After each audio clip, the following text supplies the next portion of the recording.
tentang al-habaib. Pertama dari sisi bahasa, ya. Seorang bahasa membahas apa-apa dari bahasa. Al-habaib itu adalah bentuk jamak yang ala ghairil qiyas. Bentuk plural dari kata hadis, tapi ala ghairil qiyas. Karena kiasnya, kebiasaannya isim ikut wazan fa'ilun, dan ain fi'il serta lam fi'ilnya satu jenis, yaitu ba sama ba, habib, kan begitu.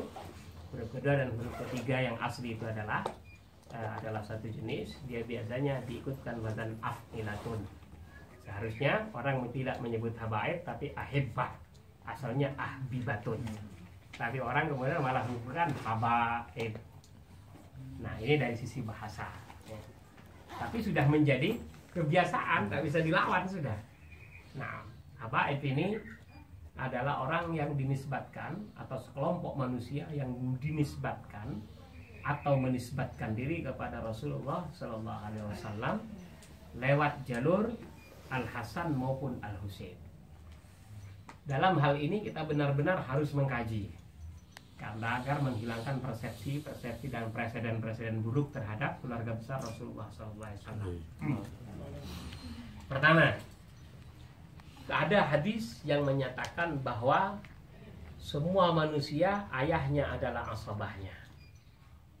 Saya artikan ini, semua manusia ayahnya adalah asabahnya. Wa ana asabatu Husain. Maknanya apa? Selain Nabi tidak bisa seorang kakek dari pihak ibu menjadi asabah dari cucu lelakinya. Paham maksud saya? Antum punya anak, ya, perempuan. Lalu anak perempuan itu menikah dan punya anak. Anaknya anak perempuan itu berarti apa? Adalah cucunya antum. Antum sekarang tidak bisa jadi asabah, ingat. Karena asabah khusus dari laki-laki. Asabah itu harus laki-laki. Antum tidak bisa seorang kakek dari seorang cucu ini, nah, menjadi asabah. Artinya antum, andai kata ini perempuan mau menikah, orang tuanya meninggal, antum tidak bisa jadi wali. Satu. Yang kedua, dalam urusan waris antum tidak masuk urutan asabah. Antum harus tahu asabah dan dawul burud kalau begitu, gitu. Nah, tapi Rasulullah SAW bersabda, ya, bahwa semua manusia ayahnya adalah asabahnya. Yang maksud dengan ayah ke atas. Ayah, bapaknya ayah, kakeknya ayah, itu namanya asabah. Sedangkan Husain asabahnya adalah aku. Padahal Husain anaknya siapa? Anaknya Fatimah. Dari perempuan. Dari sinilah kita tahu bahwa ini min khususiyatin Nabi SAW wa alihil athar. Ini adalah spesialisasi bagi Rasulullah dan keluarga besarnya yang suci. Nah, ini secara umum. Dua, ya, adalah beliau ketika berkata kepada Sayyidina Hasan, ketika beliau masih kecil, beliau sudah diprediksi oleh Rasulullah SAW berdasarkan kabar kenabian, ibni hadza sayyidun. Ibni hadza sayyidun. Anakku ini adalah seorang sayyid, seorang tuan yang akan mendamaikan dua kubu kaum muslimin yang ada dalam malhamah, malam perang besar, yaitu pada zamannya Muawiyah bin Abi Sufyan dengan pengikutnya Ali yang dipimpin pada saat itu oleh Al-Hasan, karena Al-Hasan adalah khalifah kelima. Ingat, khalifah kelima yang sah sebelum diserahkan secara sah kepada Muawiyah. Nah, ini perkataan hadas sayyidun menunjukkan bahwa ini adalah suatu keluar biasaan pada keluarga besar Rasulullah SAW. Terkait Husain adalah ketika menunggangi Rasulullah SAW. Menunggangi Rasulullah SAW, Umar lalu berkata, alangkah hebatnya dan alangkah indahnya serta alangkah luar biasanya tungganganmu wahai Husain. Rasulullah kemudian setelah selesai dari salatnya berkata kepada Umar, dan alangkah hebatnya sang penunggang wahai Umar. Paham? Yang ditunggang Rasulullah, ya hebat Rasulullah, Abdul Khalqi ajmain. Kemudian Rasulullah nggak diam, dan alangkah hebatnya sang penunggang wahai Umar. Nah, radhiyallahu taala. Jadi hebat berarti keluarga besar Rasulullah SAW. Disimpulkan oleh hadis, ini banyak sekali, saya nggak cukup berbicara, tapi disimpulkan oleh sebuah hadis yang diriwayatkan secara sah, ya, dan diketahui oleh seluruh ahli hadis bahwa ada namanya hadis ahlil kisah. Pernah mendengar? Bukan hadis ahlul bait, tapi ahlul kisah. Ya, ini saya bukan karena Syi'i dan semacamnya, bukan, harus disampaikan ini. Jadi kita umatnya Rasulullah harus mencintai beliau dan seluruh keluarganya. Nah, termasuk istri-istrinya, betul tidak? Nah, beliau kemudian ngambil sebuah kisah. Kisah itu semacam selendang besar, kelambu kayak begini. Kemudian beliau masuk. Beliau kemudian mengajak Al Hasan masuk sini, Hasan, Husain sini, Fatimah masuk sini, Ali sini. Lalu beliau berkata, Allahumma haula ahlu baiti. Ya Allah, mereka adalah keluarga besarku. Ya, barang siapa yang mencintainya, cintailah Allah. Dan barang siapa yang membencinya, bencilah ya Allah. Faham maksudnya? Maimunah id atat.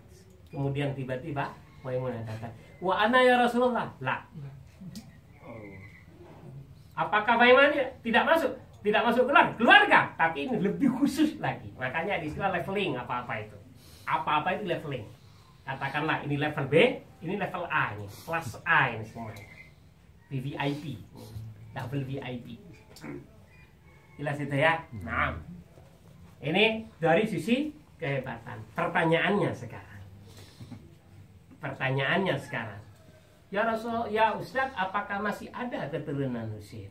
Lalu kemudian ada kelompok manusia menamakan habaib dan kita hormati mereka itu sebagai habaib.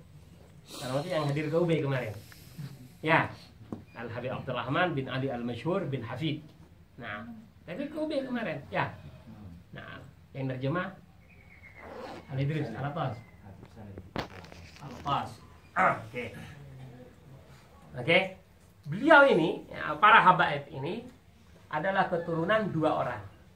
Al-Hasan yang punya keutamaan tadi dan Al-Husain yang punya keutamaan tadi. Apakah ada Ustaz? Nah, Al-Hasan itu meninggal itu umur 40-an lebih. Nah, meninggal itu lebih, katanya 50-an bahkan. Al-Hasan itu dia sudah punya keturunan banyak. Di antaranya ada Abdullah bin Al-Hasan. Yang kedua ada Al-Hasan bin Al-Hasan. Al-Hasan dikenal dengan nama Al-Hasan Al-Musanna. Lalu Al-Jun bin Al-Hasan, ada Al-Husain bin Al-Hasan, ada Abdurrahman bin Al-Hasan. Anaknya banyak karena istrinya sekitar 100. Nah, di ini enggak semuanya kawin. Orang hanya minta barokah, minta tanda tangan saya. Minta tanda tangan ke Hasan bahwa dia telah menjadi istrinya. Nah, orang tuanya yang datang bawa anaknya dan yang ditawarkan pasti orang cantik. Wahai Sayyidina Hasan, tolong nikahi anak saya masih cerai kau. Begitu Hasan. Nah, luar biasa. Gus ya. Tapi ingat, bukan kemana-mana, dia meriwayatkan hadis dari Rasulullah dan semacamnya yang tidak diriwayatkan oleh orang lain karena dia mendengar dari Rasulullah secara langsung di rumah dan dia digendong-gendong oleh Rasulullah. Nah, dan sempat besar bertemu dengan Rasulullah. Jelas itu ya. Nah, Al-Hasan punya keturunan. Dan pada kejadian Karbala, itu ada sebagian keturunan Al-Hasan. Semua ahli surah menyebutkan ini. Di antaranya Imam Al-Allamah Ahmad Al-Badawi Asy-Syinkiti dalam Ayyamul Arab menyebutkan hal ini. Nah, dengan rujukan kitab besar seperti syarahnya Al-Bukhari punya Al-Qustulani dan yang lain-lain. Nah, termasuk Al-Hullatu Was-Sara. Al-Hullatu Was-Sara. Nah, punyanya Imam Asy-Syinkiti juga. Anda silakan rujuk, saya punya semua kitabnya itu. Nah, ya. Oke. Ini yang pertama. Yang kedua adalah Al-Husain. Soal Husain lebih banyak malah. Al-Husain lebih masyhur ceritanya, meskipun keturunannya Husain yang hidup cuma satu. Yaitu Ali Zainal Abidin Al-Asghar. Ali Zainal, karena beliau punya nama Ali. Nah, anak Ali itu 2 atau 3. Ali Al-Akbar meninggal dunia. Ali Al-Akbar maknanya Ali yang besar. Al-Akbar itu maknanya yang besar. Ada Umar Asghar juga. Iya, ada kemudian yang Al-Ausat. Nah, yang Al-Ausat ini dikhilafkan apa ada. Tetapi yang Al-Asghar ada dan itu hampir dibunuh tapi karena dalam keadaan sakit pada saat itu. Ali Al-Asghar inilah yang kemudian bergelar dengan nama Zainal Abidin atau As-Sajjad, ya. Inilah yang kemudian menurunkan banyak orang. Keturunan-keturunannya diantaranya lah Ali Al-Uraidi. Ali yang dikuburkan di Wadi Urid, jadi sebuah lembah Urid di Al-Madinatul Munawwarah, dekatnya ke Abwa justru. Ada kuburannya sampai sekarang. Nah, dia adalah ahli hadis di zamannya, dan semua ulama mengakui kepakaran hadisnya, serta dia adalah darahnya Rasulullah SAW.